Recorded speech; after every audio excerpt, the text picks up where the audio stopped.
300, 700 amigos en una red social. Es un número cada vez menor para niños y adolescentes. De lo que nos debemos preocupar realmente es de la persona que está detrás del perfil tras de aquella solicitud de amistad enviada. Para hablar acerca de grooming, nos acompaña el jefe de la Brigada Investigadora del Cibercrimen Metropolitana, subprefecto Luis Orellana. Señor, bienvenido. Hola, buenas tardes a todos y a todas. Voy a tratar hoy día de explicar un poco lo que es el grooming y cómo enfrentarlo, ya sea nosotros como padres o también algunas recomendaciones a los niños y cómo lo enfrentamos nosotros en el ámbito en cuanto a la investigación y a la denuncia. En primer lugar, me gustaría partir con tres puntos que todos los niños o todos los menores de edad en sí deberían saber y tener presente siempre cuando están navegando por internet o se meten en o ingresan a algún tipo de plataforma o algún tipo de juego o alguna red social. Y esto es, en primer lugar, es que no todas las personas que te contactan por internet tienen buenas intenciones. Eso es tener presente. También hay personas que mienten respecto a su aspecto físico, edad e intereses, es decir, sus datos o las fotos que colocan cuando te quieren contactar no son los que realmente aparecen acá, o si no ocupan algún tipo de herramienta tecnológica que le permite cambiar su imagen para poder solicitarte tu amistad. Y lo otro, que si no conoces los riesgos que están en la red, podrías correr un peligro y poder ser víctima de algún tipo de delitos relacionados, principalmente en este caso, lo que sería el grooming. Por eso, si antes nuestros padres se preocupaban por nosotros cuando íbamos a las plazas del barrio y nos decían porque tenían miedo con que nos juntábamos, que nos podría pasar algo, o simplemente por temor a que nos juntáramos con algún extraño, hoy en día nosotros como padres tenemos un poco más temor y debemos preocuparnos por las plazas, por lo que se viene llamar las plazas virtuales. ¿Qué quiere decir esto? Que a lo mejor en estos momentos, mientras están los padres conversando, están haciendo alguna labor en su casa o simplemente están teniendo alguna conversación, a lo mejor a metros de ellos sus hijos pueden estar conectados a internet a través de su teléfono y pueden estar siendo agredidos sexualmente por algún tipo de depredador sexual. Como también pueden estar aceptando una solicitud de algún desconocido sin saber en qué peligro ellos están ingresando. Y siempre ellos pensando de que están hablando ya sea con un menor o una menor con iguales características o intereses a los que ellos frecuentan. Pero en realidad están hablando con alguien que lo único que quiere es tratar de tener algún tipo de beneficio sexual de nuestros niños y niñas adolescentes. Si consideramos este hecho, más que algunos expositores en este seminario han hablado respecto a que en Chile tenemos más de 27 millones de teléfonos celulares, es decir, aumenta la población, es más que la población propia que tiene Chile, además que el 89,6% de los hogares tienen conexión a internet, y un estudio del año 2019 de Censo Digital, BTR, que lo divulga en este año, señala que en una entrevista a 3.300 niños entre 8 y 14 años, indican que el 70% de los niños menores de 9 años ya tienen un teléfono celular. Más aún, cuando se les consulta también a ellos si dentro de sus contactos tienen a personas desconocidas, el 20% de los entrevistados señala que sí. Entonces, ¿qué les decimos? Que es real el riesgo, no es ficticio. Es decir, como dice la campaña de Interpol que está en estos momentos en el medio de la ciberseguridad, señala que el crimen virtual es crimen real, y eso es cierto, y exponemos a nuestros niños. Entonces, como ya dijimos que cuando el menor piensa que está hablando con otro menor o con algún adolescente que tenga las mismas características, entrega información y empieza a generar algún tipo de confianza. Pero detrás de esto existe solamente alguien que quiere obtener algún tipo de material con abuso sexual. ¿Qué decimos? Por ejemplo, aquí yo les muestro una fotografía de dos sujetos que intervinimos nosotros como policía acá, Estas eran las habitaciones de estos tipos en los cuales ellos pasaban horas y horas tratando de conectarse a internet y, perdón, tratando de contactarse con un niño o un adolescente. Pero en realidad sus perfiles eran falsos. Uno tenía 14 años, el otro 16, se acuerdan sus perfiles, con las características similares a las víctimas. Sin embargo, este sujeto tenía uno más de 40, el otro 45 años aproximadamente. Uno además registraba antecedentes previos por abuso sexual y no eran la foto que aparecía. En cambio, el niño pensaba que estaba conversando con alguien que era un amigo de él. Bueno, ¿qué es lo que decimos nosotros? Que el grooming es una realidad. Es decir, el grooming, nosotros tenemos que preocuparnos de este fenómeno. En cuanto aquí, como es una realidad, aquí coloco en esta presentación tres casos, y uno de ellos me voy a referir principalmente a lo que es un profesor que es detenido por almacenar y distribuir pornografía infantil en una comuna acá de la región metropolitana. ¿Por qué este caso? Porque este profesor que está relacionado o tiene cierto grado de acercamiento con los niños, si bien en su colegio tenía muy buen comportamiento, después en su vida privada este sujeto era bastante violento cuando usaba la red. Él en primera instancia contactaba o estudiaba a los niños de 12 a 14 años que tenían ciertos perfiles en Facebook e Instagram, y después de verificar cuál era su círculo más cercano, los contactaba primero por esta red, después por mensajería interna, hasta cuando lograba ganar su confianza, hasta llegar a pedirles pedirles fotografía y video en el tema sexual. Pero, como él ya tenía estudiado a estas víctimas, ¿qué es lo que hacía? Los niños, y sabía a quienes quería seducir, después que obtenía este material, solicitaba a estos mismos adolescentes que si no abusaban de algún familiar, en este caso hermanos o primos o niños que ellos tenían acceso, lo que haría es difundiría toda la información o los videos y las fotografías que él había obtenido. ¿Cuál es el grave problema? Que cuando él enviaba o les enviaba esta amenaza, los extorsionaba a estos jóvenes, lo que hacía que los niños, en este caso, se sintieran presionados y muchas veces accedieran a sus peticiones. Pero las peticiones no eran solamente básicas, sino que él les mandaba un instructivo, y el instructivo les decía la forma y cómo debían generar ese tipo de abuso, y era demasiado violento y también muy vejatorio para los menores de edad. ¿Esto qué nos demuestra?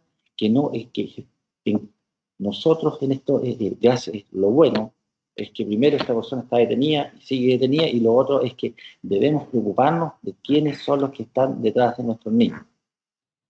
Dicho esto, entonces, este es el grooming. Eso es lo que ocurre, este comportamiento que nosotros lo doy a conocer, es lo que mucha gente ya se conoce en su mayoría por el grooming, y que es, en su palabra, en inglés significa acicalar, y que son todas aquellas conductas, todas aquellas actividades o todas aquellas acciones que realiza un adulto con el objeto de engañar a un menor de edad para poder obtener algún beneficio, y este beneficio puede ser virtual o un beneficio físico, que es cuando se junta con la persona. Dicho de otra forma, ¿qué quiere que un adulto, haciéndose pasar por un menor de edad, primero cambia su imagen, cambia sus datos, cambia su forma de ser y se conecta a todos estos tipos de redes sociales, ya sea Facebook, Twitter, mensajería interna, y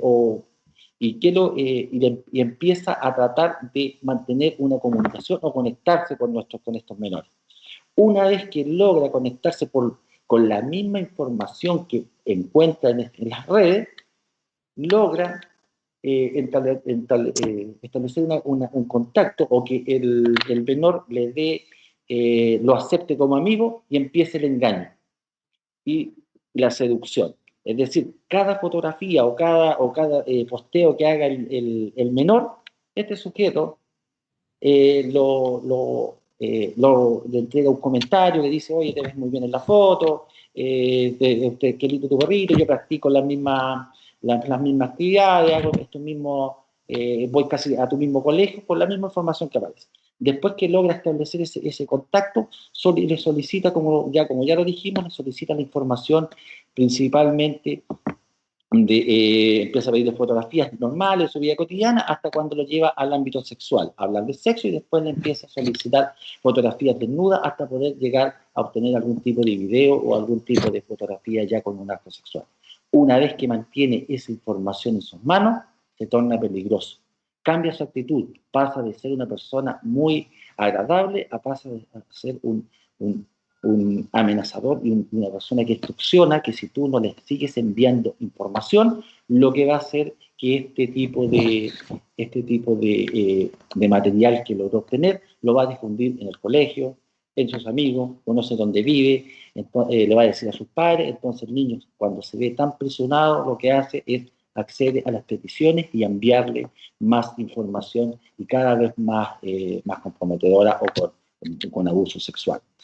Hay un caso que nosotros vimos y que partió con una niña que ella subió una foto y uno de estos groomers, que se llama a los que cometen este tipo de delitos, le postea y le dice, eres chiquitita pero eres muy linda y demuestras más. Cuando la niña ve este mensaje, le atrae el perfil de este joven y ella le acepta su solicitud.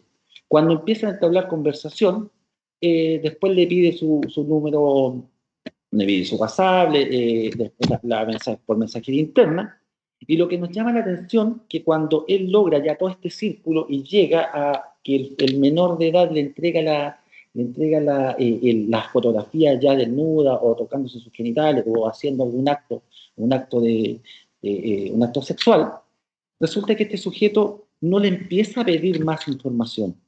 Y nos parece raro porque la mayoría de las veces empiezan a pedir más, pero este sujeto lo único que buscaba era que la víctima, en este caso la menor, se juntara con él, que se juntara. Entonces amenazaba que iba a matar a su abuelo, a sus padres, que iba a ir al colegio, que iba a entregar toda la información, pero lo único que quería era que juntarse con él y le entregaba una dirección y un lugar donde tenía que presentarse. Bueno, la niña fue tanta la presión que le contó a sus padres, y cuando le contó a sus padres hicieron la denuncia. Bueno, y nosotros como policía efectuamos la investigación y logramos dar con este sujeto. Este sujeto, nosotros vimos el perfil y notamos que por qué él no solicitaba más material, sino lo que quería era juntarse. Bueno, dentro de la investigación logramos ver que este sujeto tenía 27 años, cuando él tenía 14 años, lo que hizo fue violar a una niña de 11 años, y luego que la violó, la metió en una tina, la ahogó, y después la tomó el cuerpo y lo escondió en un tambor. Cuando se logró determinar el hecho, él, como era menor de edad, ya había cumplió, fue enviado a los centros que corresponden, y después salió y siguió con esta conducta. Entonces aquí nosotros nos sentimos preocupados en el sentido de que no solamente existía el hecho de violar a una persona, que se podría también haber producido la muerte del menor. Es decir, el motivo de estos pedófilos o de estos depredadores sexuales es distinto. Entonces depende de la situación o lo que ellos quieran en sí obtener.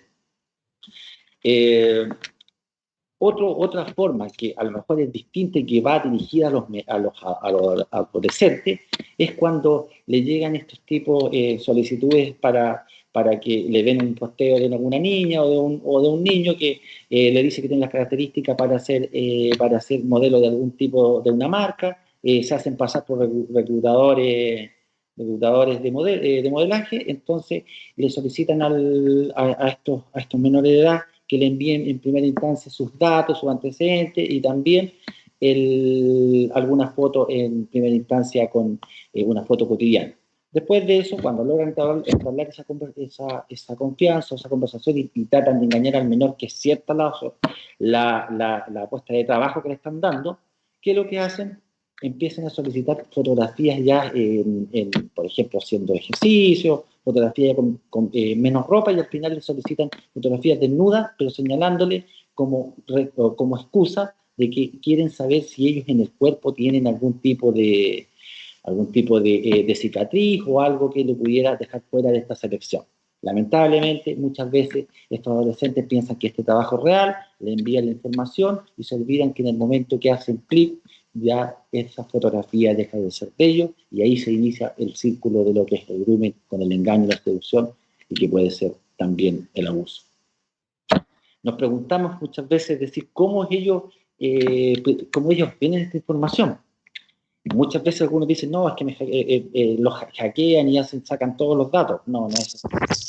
Lamentablemente, la información que ellos recolectan en lo que es este tipo de páginas es solamente la que los mismos padres, los niños o algún familiar postea en esta red. Es decir, le dicen dónde viven, aparecen con el uniforme del colegio, le dan el nombre de su mascota, señalan dónde van a vacacionar, dónde viven sus abuelos, les entregan toda la información, los gustos, qué cantante, qué lo. Entonces la persona, para ellos es fácil hacer un perfil y buscar a alguien que tenga las mismas características y los mismos gustos para poder engancharlo y poder hacer algún tipo de lograr sus objetivos. Mire, hay un caso que también nosotros le llamamos Operación Black Grace, que es donde detectamos un abusador sexual. ¿Y qué es lo que hacía? Que él se metía a los juegos en línea, que se llamaba el Minecraft. ¿Qué es lo que hacía en este juego? En primera instancia, él ingresaba al juego, como era en línea, compartía con los jugadores, después trataba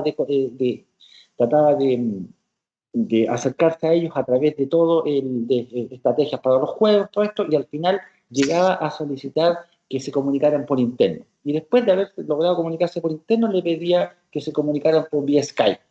Y cuando lograba comunicarse con vía Skype, nuevamente aquí aparecía este círculo que ya hablábamos del engaño y la seducción. Pero ¿qué nos llamó la atención en este caso para que vean cómo de relevante es cuando ellos mantienen información? Que cuando él no solicitaba que se juntaran y tampoco lo único que solicitaba era material para poder difundir y almacenar. Pero cuando solicitaba esta información, él pedía fotografías de los principalmente en este caso de niños, menores de edad, y fotos masturbando sobre sus genitales. Y cada vez le empezaba a pedir otro tipo de actos.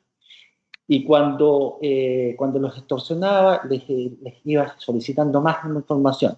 Cuando tuvimos a esta persona, nosotros notamos que dentro de las víctimas se encontraba un sobrino de 13 años. Y lo más impactante, que el sobrino no sabía que era el tío quien lo estaba extorsionando a través de una red social. Es decir, se acercaba no solamente con la información que tenía su sobrino en las redes sociales, sino que él tenía información privilegiada porque tenía contacto y sabía su gusto. Pero el menor jamás supo que era su tío el mismo que lo obligaba a cometer algún tipo de acción o acto para poder obtener esta fotografía. Entonces, es relevante saber qué información nosotros subimos a las redes. Sí, hay que preocuparnos. Y no solamente nosotros, sino que hay que enseñarles a nuestros niños y niñas que deben preocuparse de lo que es el tema de la información. En cuanto al fenómeno delictual del grooming en Chile, este sí está, si bien su palabra no está dentro de la legislación, sí está tipificado como abuso sexual impropio. ¿Qué quiere decir esto? Que él está como el abuso y además señala que esto puede ser por cualquier tipo de medio electrónico o que sea cometido a distancia. Y agrava la pena cuando este hecho es cometido ocultando la identidad o cambiando la edad. Entonces está tipificado, pero si bien muchas personas no conocen con el nombre de grooming, pero sí nosotros las investigaciones que se realizan son por abuso sexual impropio. También está relacionado, como ya se dijo en alguna presentación, también a otros tipos de delitos que están de la mano, como es el almacenamiento, la producción, la distribución o difusión. Es decir, mucho material que se logra obtener a través de estas prácticas cuando lo hacen los adultos, ellos la utilizan en sus grupos para poder compartirlo. Cuando nos encontramos con Esto en la pandemia, efectivamente, el tema del almacenamiento, la difusión y distribución tuvo un crecimiento exponencial acá en nuestro país. Es decir, las personas empezaron, muchos sujetos empezaron a difundir este tipo de material. Obtuvimos bastantes casos de esto, y por ejemplo, a modo de cifra, solamente nosotros, como nuestra brigada que yo comando, desde el mes de agosto y septiembre, logramos detener 16 personas que, por almacenamiento, distribución y difusión de material pornográfico infantil. ¿Cuál es el punto? Que si nosotros nos remontábamos hace unos años atrás, la persona que se suponía que almacenaba o guardaba esta información tenía un cierto perfil. En cambio, ahora nos dimos cuenta que la mayoría de estas personas que pasamos detenidas tenían entre 23 y 60 años y tenían distintas profesiones, desde conocimiento en informática hasta relacionados al área de la educación o algún área relacionada con donde tienen contacto con niños. Lo más malo de esta situación es que encontramos más de 600.000 archivos con videos y fotografías con niños siendo abusados. Es decir, si nosotros nos ponemos a pensar fríamente en cada uno de esos archivos que logramos ver, lamentablemente hay un niño siendo abusado en alguna parte del mundo, no solamente en Chile. Porque recordar que como el Internet o este tipo de delito no admite fronteras y puede ser cometido en cualquier lugar o puede ser distribuido, entonces nos hemos encontrado con víctimas tanto chilenas como víctimas extranjeras. Aquí coloqué en una investigación un posteo que hace uno de estos groomers y que señala: hola amigos, tengo Facebook de niñas dispuestas a desnudarse por cámara, yo ya las desnudé a todas, son bien perras, pero si las convence te muestro. Esto es real, y lo que sucede ahí, nos hacemos la pregunta, que es: ¿por qué, si ellos ya tienen el material de abuso sexual, por qué no comparten ese material y por qué solicitan de nuevo exponer a los niños a que se desnuden y le entreguen estos videos? Y ahí nos abocamos a un pasaje que aparece en un libro de un libro que se llama Conversaciones con un pederasta, una psiquiatra, donde cuando él dice que entrevista a uno de sus pacientes, señala que el hecho de, para él, el abuso no es considerado como tal, sino que el hecho a él lo que lo excita es someter al niño a situaciones donde pueda someterlos de manera violenta o de manera que tenga el control de ellos, y para él eso le produce excitación. Es decir, no solamente buscan el material, sino que buscan un abuso permanente y constante en este caso, nosotros para ir cerrando, nosotros la otra parte de la presentación es cómo lo vamos a enfrentar. Bueno, nosotros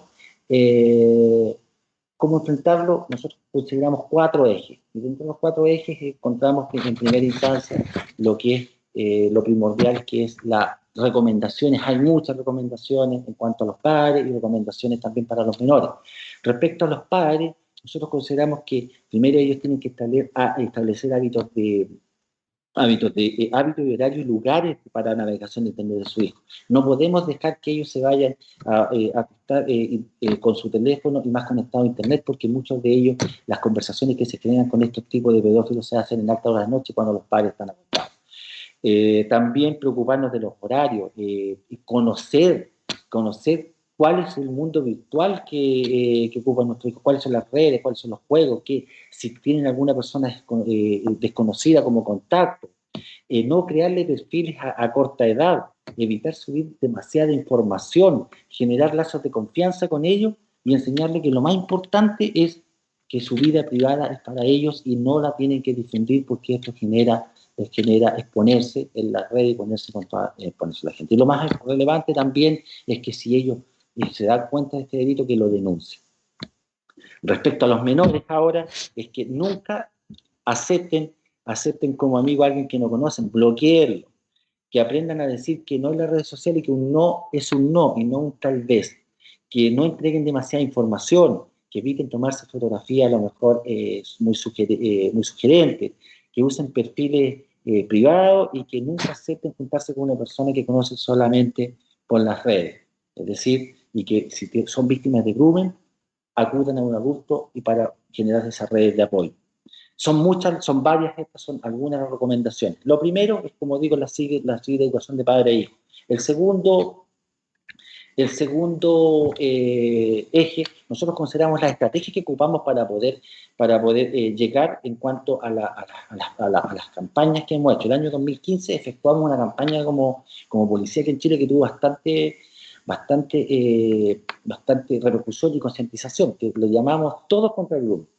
Esta iba dirigida directamente a los menores de edad. Cuando estos menores de edad tomamos un caso real, ocupamos un actor del momento y llegamos a ellos y ellos pudieron notar que estaban expuestos a este delito y nos generó esto que aumentaran un poco las denuncias, que se acercaran ya sea a sus padres o se acercaran a los profesores de los colegios para poder denunciar que estaban siendo víctimas. Lo segundo que estamos haciendo ahora, que notamos una falencia también, que estamos trabajando con la Subsecretaría de la Niñez ahora a concientizar en una campaña, pero va dirigida a los padres, a los adultos responsables o a todas estas redes de apoyo que tienen los niños con el objeto de que vean y cuando sientan o tengan conocimiento o alguna actitud de alguien de uno de nuestros niños que esté siendo abusado, por favor se generen estas alertas y que se genere todas las redes de apoyo más la denuncia para poder investigar. Y lo tercero, en cuanto a estrategia, que en el mediano y largo plazo estamos haciendo, que vamos a hacer un plan piloto el próximo año aquí en 2 colegios de la región metropolitana, que lo que vamos a hacer, vamos a hacer un taller con los padres, con los hijos, vamos a tener información respecto a qué saben de sus hijos, qué saben de las redes sociales, cuáles son. Después vamos a hacer una conversación entre padres e hijos, vamos a recabar, vamos a tabular los datos y vamos a saber cuáles son las diferencias que existen en cuanto al conocimiento de las redes o las estrategias que hacen en general. Luego de esto, vamos a generar una estrategia en conjunto que vamos a tratar de poder aplicarlas para los otros establecimientos y hacer la alianza, ya sea con el Ministerio de Educación o con el Ministerio de Salud, para concientizar a todas las personas que estén presentes en cuanto exista algún tipo de víctima de este tipo de delito que son los menores de edad. Es decir, generar todas estas redes o lazos de apoyo. En cuanto a estamos ya casi listos, en cuanto a lo relevante de esto es que, por favor, el llamado es como todo tipo de delito, y más relevante cuando tenemos niños y cuando ocupan estas redes, es por favor, denuncien. No piensen que porque si no denuncian o quieren solucionar el problema porque de algún familiar, o algún hijo, o algún cercano que fue y no quieren generar esta denuncia por tiempo o porque consideran que se cerró, no es así. Piensen que este abusador no solamente abusó de la persona que ustedes conocen, del menor que ustedes conocen, sino que de muchos más. Y la única forma que nosotros podamos perseguir es con la denuncia de ustedes. Si bien nosotros como policía, tenemos herramientas para monitorear, difundimos, tratamos de obtener algún tipo de denunciarlo, estamos con el apoyo de ustedes, que son los que más conocen a sus hijos, que son los que conocen que puede hacer un cambio. Nosotros hacemos las investigaciones. De la investigación, nosotros lo único que buscamos es tratar de evitar que nuestros niños sean víctimas de este delito, que les genera un daño no solamente cuando está ocurriendo, sino que les genera un daño para toda su vida. Tenemos que tener presente que nuestros niños son el futuro del planeta y por eso que nosotros tenemos que preocuparnos de cuidarlo y es nuestra obligación. Por eso que, como decía su campaña, en algún momento es que todos tenemos que estar contra el niño. Muchas gracias por darme tiempo para hablar de este tema, que es bastante relevante y espero que tomemos conciencia y tratemos de bajar esta cifra negra que muchas veces no llega a las autoridades para poder hacer su persecución como corresponde y que estas personas dejen de cometer este tipo de delitos. Muchas gracias.